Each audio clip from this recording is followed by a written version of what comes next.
ಅನಸ್ಕ ಕುಪ್ಪಾಸ್ ವಿವೇಕಾನಂದ ವಿಜ್ಞಾನ ಕೇಂದ್ರ ಬಾಗಲಕೋಟೆಯಿಂದ ಮಾತಾಡ್ತಾ ಇದ್ದೀನಿ. ಅದು ಒಂದು ಬೇಸಿಗೆ ಕಾಲ, ಸಾಕಷ್ಟು ಸುಡು ಸುಡು ಬಿಸಿಲಿದೆ, ಎಲ್ಲ ಕಡೆ ಉಷ್ಣತೆ ಹವಾಮಾನ ಇದೆ. ಅಂಥದ್ರಲ್ಲಿ ಸಹಿತ ಒಂದು ಗುಡ್ಡಗಾಡು ಪ್ರದೇಶದಿಂದ ಸಣ್ಣ ನೀರಿನ ಹಳ್ಳ ಹರಿತಾ ಇದೆ.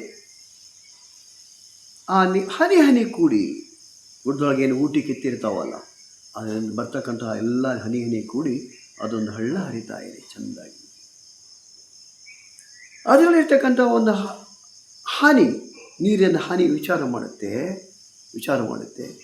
ನಾನು ಎಲ್ಲರ ಜೊತೆಗೆ ಹರಿದರೆ ನನಗೇನು ವಿಶೇಷತೆ ಇದೆ, ನನಗೇನು ರಿಕಗ್ನಿಷನ್ ಇದೆ.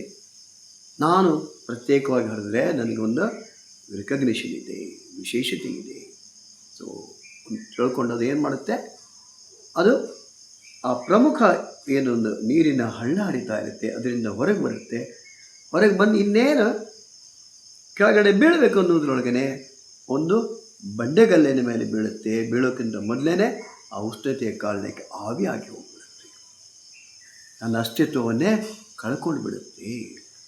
ಯಾವುದು ನಾನು ವಿಶೇಷ ಪ್ರತ್ಯೇಕತೆಯನ್ನು ತೋರಿಸ್ಬೇಕಂತ ತಿಳ್ಕೊಂಡಿತ್ತೋ ಅದು ನಾಶ ಆಗಿಬಿಡುತ್ತೆ. ಅಂದರೆ ಮೂಲತಃ ಸಂಘಜೀವಿ ಎಲ್ಲರ ಜೊತೆಗೆ ನಾನು ಹರಿತಾ ಇದ್ದಾಗ ನಾನು ಚೆನ್ನಾಗಿರ್ತೀನಿ, ಆರಾಮಾಗಿರ್ತೀನಿ. ಯಾವಾಗ ಆ ಸಂಘಟನೆಯ ಜೀವದಿಂದ ಹೊರಗಡೆ ಬರ್ತೀನೋ ನನಗೆ ಅಸ್ತಿತ್ವ ಇಲ್ಲ. ಪ್ರಕೃತಿಯಲ್ಲಿಯೂ ಸಹಿತ ಇದನ್ನು ಕಾಣ್ಬೋದು. ನಮಗೆ ಮಂಗಗಳಿರ್ಬೋದು, ಆನೆಗಳ ಹಿಂಡುಗಳಿರ್ಬೋದು, ಪಕ್ಷಿ ಪ್ರಾಣಿಗಳಿರ್ಬೋದು, ಯಾವ ರೀತಿ ಗುಂಪಾಗಿ ಹೋಗ್ತಾ ಇರ್ತಾವೆ. ಪರಸ್ಪರ ಸಹಕಾರ. ಆಕಾಶದಲ್ಲಿ ಪಕ್ಷಿಗಳಿಗೆ ಗುಂಪುಗೂಡ ಹೋಗ್ತಾ ಇರ್ತಾವೆ. ನೋಡ್ಬೇಕಾದ್ರೆ ಚಂದವನ್ನು ನೋಡಬೇಕು. ಪ್ರತಿಯೊಂದು ಕಷ್ಟ ಸುಖದಲ್ಲಿ ಭಾಗಿಯಾಗ್ತಾ ಇರ್ತಾವೆ. ಕಷ್ಟ ಸುಖದಲ್ಲಿ ಸುಖ ಇದ್ದಾಗೂ ಒಂದ್ಕೊಂದು ಸಂಘಜೀವಿ ಭಾಗಿಯಾಗ್ತಾರೆ. ಕಷ್ಟದಲ್ಲಿ ಸಹಿತ ದುಃಖವನ್ನು ಹೇಳ್ಕೋತಾರೆ. ಹಾಗೆ ಮನುಷ್ಯ ಸಹಿತ ಯಾವಾಗ ಸಂಘಜೀವಿ ಆಗಿರ್ತಾನೆ ಆವಾಗ ಅವನಿಗೇನು ಸಮಸ್ಯೆ ಇಲ್ಲ.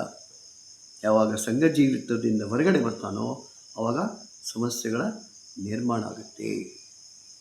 ವಿವೇಕಾನಂದ ಯೋಗ ವಿಜ್ಞಾನ ಕೇಂದ್ರ ನಿರಂತರ ಯೋಗ ವರ್ಗಗಳನ್ನು ನಡೆಸುತ್ತೆ. ಬೆಳಗ್ಗೆ 6ರಿಂದ 7, ಸಂಜೆ 6ರಿಂದ 7, ಬೋತ್ ಆಫ್ಲೈನ್ ಆನ್ಲೈನ್.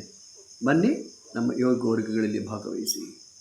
ಮತ್ತು ನಮ್ಮದೇ ಯೂಟ್ಯೂಬ್ ಚಾನೆಲ್ ಇದೆ, ವಿವೇಕಾನಂದ ಯೋಗ ವಿಜ್ಞಾನ ಕೇಂದ್ರ ಬಾಗಲಕೋಟೆ. ಅದಕ್ಕೆ ಸದಸ್ಯರಾಗಿರಿ. ಧನ್ಯವಾದಗಳು.